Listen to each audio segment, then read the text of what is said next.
Hey everyone, this is going to be my movie review for A Star is Born. It was directed by Bradley Cooper, also stars Bradley Cooper and Lady Gaga.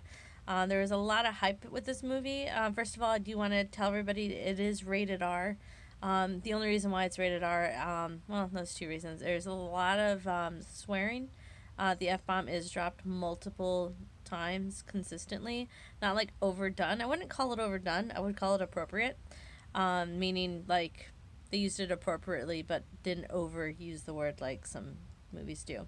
But also there is some slight nudity and sexual scenes, so that probably pushed it over the rated R limit. But mostly there's just really a lot of adult themes in this movie too. There's a lot about addiction in it, and maybe it's just really hard to watch. But anyway, that's about the rating. This is just a quick summary. First of all, this is the third remake of A Star is Born. There was one in like I think the 1940s, and then there was another one with Barbra Streisand. It's a really famous one. I actually haven't seen either one of those ones, so I don't know how this really compares to the originals. But I've heard other people say that this one's very similar to the one with Barbra Streisand in it. But obviously, it's a modern telling, obviously. But anyway, so Star is Born, it's basically about this really famous singer named Jackson Maine. They say he was like a rock singer or a country singer. I couldn't really tell. But anyway, he's a famous singer. You can tell this is more towards like maybe just when his career is starting to decline a little bit, but he's super popular and really like his concerts are huge and everything. So we're introduced to him, and we're also introduced that he has some drinking problems as well. It's kind of a thing you also hear about famous celebrities and singers that drinking and drugs is part of the thing that kind of come along sometimes. And then we're introduced to Allie, which is played by Lady Gaga, who's basically a nobody. She sings in clubs, but she also works as a caterer. And it was just happenstance one night he's leaving the club. I mean, he's leaving his last concert and wants a drink. Goes into this club where she's singing, and he is actually kind of forced to meet her a little bit. Like the club owner's like, no, you gotta meet the girl, you gotta meet her, and he's just like, oh, okay. And then like it's about their love story, about how he decides to like he hears her sing. He thinks she's incredible, but she's always said, oh, I've always been told that I don't have the looks for it, but I have the talent. And so he kind of like brings her to his concerts and brings her on stage, and she starts singing her original stuff with him. And so it's because of him that she gets so much exposure, and then she gets like a record deal. And at the same time, he gets even deeper into drugs and into drinking. And he goes on the decline as she's going up, and it so yeah, that's just the basic story. So it kind of has to do with his struggles while she's also being famous and kind of losing her identity and being famous. Okay, so that was a quick summary. Here's my review. So one, this movie was really hyped up, and I think a little bit overhyped. I did really like the movie, but at the same time, I was less enthralled than other people. It's a story we've seen before. Obviously, it's a remake, but I'm meaning it's as one person, gets more success in a relationship, the other person starts to resent it a little bit. And I don't think that if that's the fair assessment of this one, but anyway, I'm not like a huge fan of Bradley Cooper, to be honest with you. And I've had this thing where I didn't really like him in Silver Linings Playbook either. He plays this very, I don't know, I just don't like his acting. And Lady Gaga, she was okay.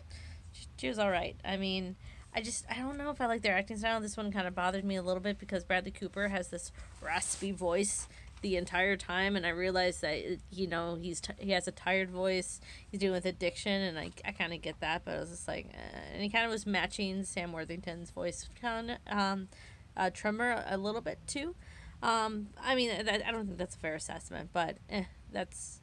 There were times when it kind of dragged in the middle, and I was just kind of waiting for, the next part of the plot to kind of happen. Sorry, I'm moving the camera a lot. But other than that, I mean, it is a solid, good story.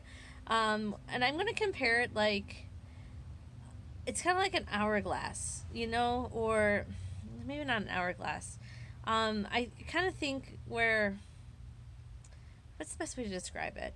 It's like that the more popular she was getting, the less like his energy level and his life force was leaving. So as she was gaining popularity, he was losing the popularity. So it was kind of like this give and take. Like she was almost ciphering all of the energy and the talent a little bit, and going into being a famous person, while he is on the decline. The more that she gets more noticed, and they do mention jealousy in a little bit in there, and it has to probably do with the drinking.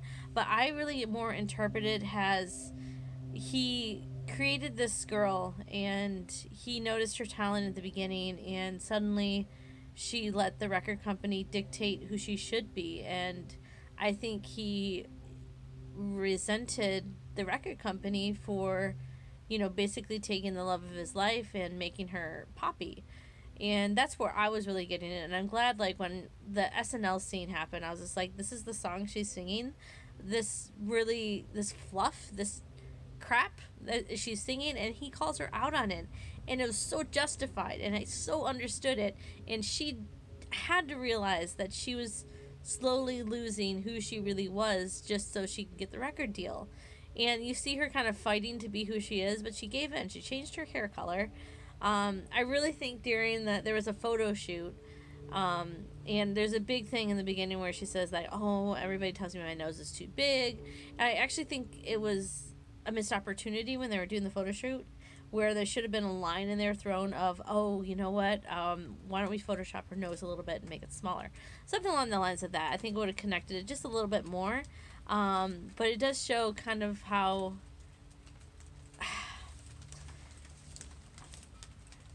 the music industry is really a music industry, and how they like certain people to be a certain way, and it's kind of discouraging. You can't be who you really want to be until you reach a certain level of fandom, which she was at the very beginning.